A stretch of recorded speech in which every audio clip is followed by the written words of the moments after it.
নমস্কার সবাইকে, সিম্পল লাইফের নতুন ভিডিওতে তোমাদের সবাইকে স্বাগতম। তো পিঠে পুলির বেশ কয়েকটা ভিডিওর পরে এবার তোমাদের সাথে দেখো আমি মূলোর জিলেপি বা জালি বড়া যেটাই বলো সেই রেসিপিটা তোমাদের সাথে শেয়ার করছি।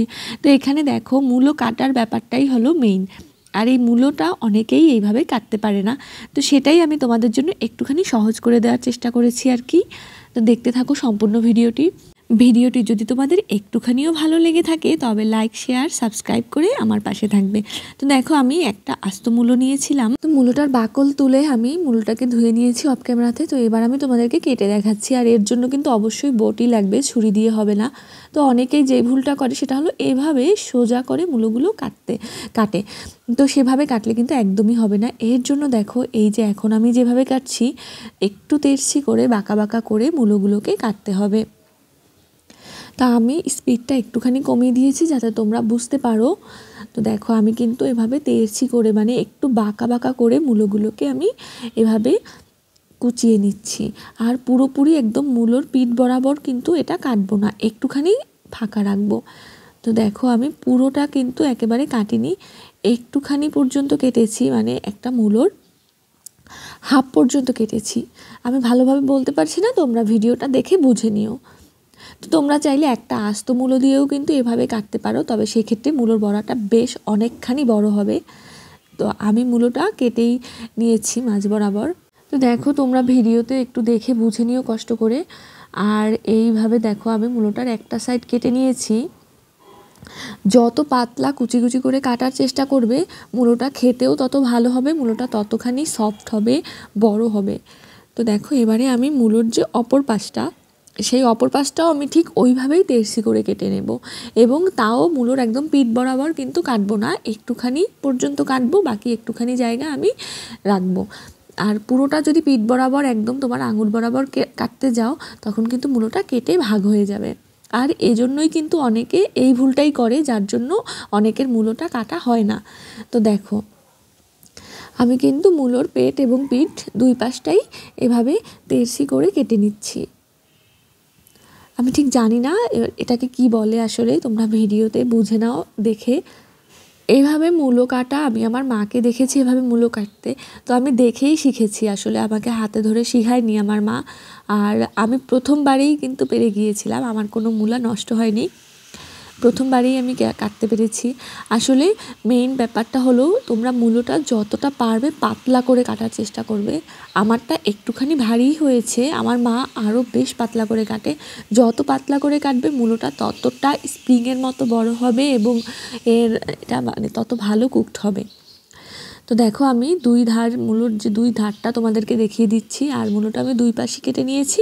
এবারে দেখো আমি কিন্তু আরেকটা যে মূলোর আরেকটা সাইড ছিল সেটাও আমি কেটে নিচ্ছি আর তোমাদেরকে দেখিয়ে দিচ্ছি।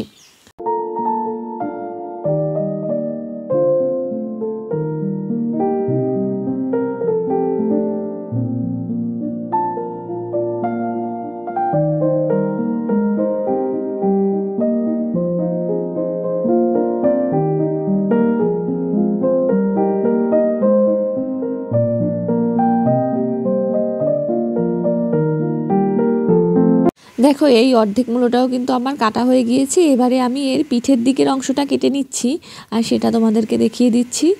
আর আরেকটা কথা, বেশ অনেক দিন ধরেই ইউটিউবে ভিডিও আপলোড করছি, আসলে তোমাদের ঠিক সেরকম রেসপন্স আমি পাচ্ছি না। আসলে আমার ভিডিওগুলো আমার সাবস্ক্রাইবাররা দেখছো না, আমি জানি না কেন। আমার সাবস্ক্রাইবাররা আমার তো পরিবার, তারা তো পরিবারের মানুষ যদি সাপোর্ট না করে তখন তো বাইরের মানুষের কাছ থেকে সাপোর্ট আশা করাই যায় না। তো সেক্ষেত্রে দেখো আমার ভিডিওতে যা ভিউজ হয় সবটাই কিন্তু নট সাবস্ক্রাইবাররা, কিন্তু আমার সাবস্ক্রাইবারদের কাছ থেকে আমি খুবই আশাহত। তো আশা করছি তোমরা আমার ভিডিওগুলো দেখবে। জানোই তো সবাই সবাইকে সাপোর্ট না করলে আসলে আগানো যায় না। যাই হোক দেখো মূলোগুলোকে আমি ভালোভাবে কুচিয়ে কেটে নিয়েছি। এবারে দেখো আমি মূলোর গায়ে একটুখানি লবণ মেখে নিচ্ছি।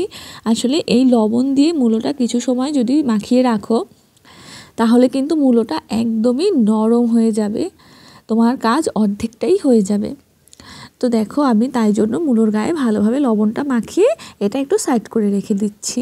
আর এইদিকে দেখো আমি ব্যাটারটা তৈরি করে নিচ্ছি। এর জন্য আমি 3-4 চামচের মতো বেসন দিয়ে দিচ্ছি এর মধ্যে চালের গুঁড়ো, তো চালের গুঁড়ো আর বেসনটা মিক্স করলে হয় কি মূলোটা বড়াটা যেরকম মচমচে হয় ঠিক তেমনি ফুলেও ওঠে।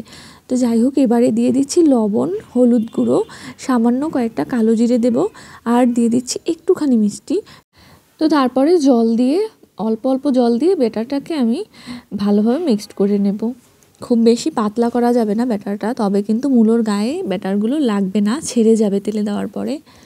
তো তোমরা দেখতেই পাচ্ছ ভিডিওতে আমি এর ঘনত্ব কীরকম রেখেছি, আর এটা তোমরা কম বেশি সবাই জানো, আমি জানি। তো দেখো এবারে আমি মূলোটা তোমাদেরকে দেখিয়ে দিচ্ছি। দেখো মূলোটা কতটা সফট হয়েছে, যেন হাত দিয়ে ধরাই যাচ্ছিল না। তো এটা যদি তোমরা আরেকটু বেশি পাতলা করে কাটো তখন দেখবে এটা একদম স্প্রিংয়ের মতো লম্বা হয়ে যাবে লবণ দিয়ে ভিজিয়ে রাখার পরে। তো যাই হোক, তো এবারে আমি মূলো থেকে লবণ জলটা ভালোভাবে নিংড়ে নেব এভাবে হাত দিয়ে চেপে। তো এই কাজটা একটু সাবধানে করতে হবে, কারণ মূলোটা যেহেতু অনেকটাই নরম হয়ে গিয়েছে আর মূলোর যেহেতু পিঠ পেট দুই সাইডই কাটা আছে, সাবধানে না করলে আসলে মূলোটা মাঝখান থেকে বা সাইড থেকে যে কোনো জায়গা থেকে ছিঁড়ে যেতে পারে, ভেঙে যেতে পারে। তো যাই হোক, বুঝতেই পারছো আশা করছি। আর আমার মূলোটা দেখো কতটা সফট হয়েছে, হাতের এক মুঠের মধ্যে নিয়ে আসা যাচ্ছে। তো যাই হোক, এবারে আমি দেখো মূলোর গায়ে ব্যাটারটা ভালোভাবে মাখিয়ে নেব। তোমরা চাইলে এভাবে ছোট ছোট টুকরো করেও ভেজে খেতে পারো স্ন্যাক্স হিসেবে। তো আমি ভাতের সাথেও খাই এটা, গরম ভাত, ঘি, কাঁচা লঙ্কা দিয়ে এভাবে মূলোর জালি বড়া কিন্তু বেশ খেতে লাগে। আর শীতকাল মানেই তো ঘি গরম ভাতের সাথে যে কোনো ভাজা পকোড়া। আর তোমরা চাইলে এইভাবে করে কিন্তু সন্ধ্যের নাস্তায়ও খেতে পারো একটু টমেটো সস দিয়ে। তো যাই হোক, আমি ভালোভাবে দেখো মূলোর গায়ে ব্যাটারটা মাখিয়ে এবারে একটু জিলিপির মতো গোল করে পেঁচিয়ে নিচ্ছি। ওই পাশে আমি কড়াইতে অফ ক্যামেরাতে তেলও বসিয়ে দিয়েছি, একটু ডুবো তেলেই ভাজতে হবে, তাই তেলটা বসিয়ে দিয়েছি। তো আমি তেলটা গরম হওয়ার আগেই ভুলে ছেড়ে দিয়েছি, ভেবেছিলাম যে তেলটা গরম হয়েছে, কিন্তু তেলে ছাড়ার পরে আমি বুঝতে পারি যে আসলে তেলটা ভালো গরম হয়নি। আর যার জন্য এই প্রথম যেই মূলোটা আমি দিয়েছি সেটা আমার তেল থেকে তুলতে একটু কষ্ট হয়েছিল। তো যাই হোক, তোমরা ভালোভাবে দেখে নিবে, যখন তেলটা ভালোভাবে হবে তখনই তোমরা এটা দিবে তেলে। তো দেখো একটা দিয়ে দিয়েছি, এবার আরেকটাও আমি দিয়ে দেবো একইভাবে।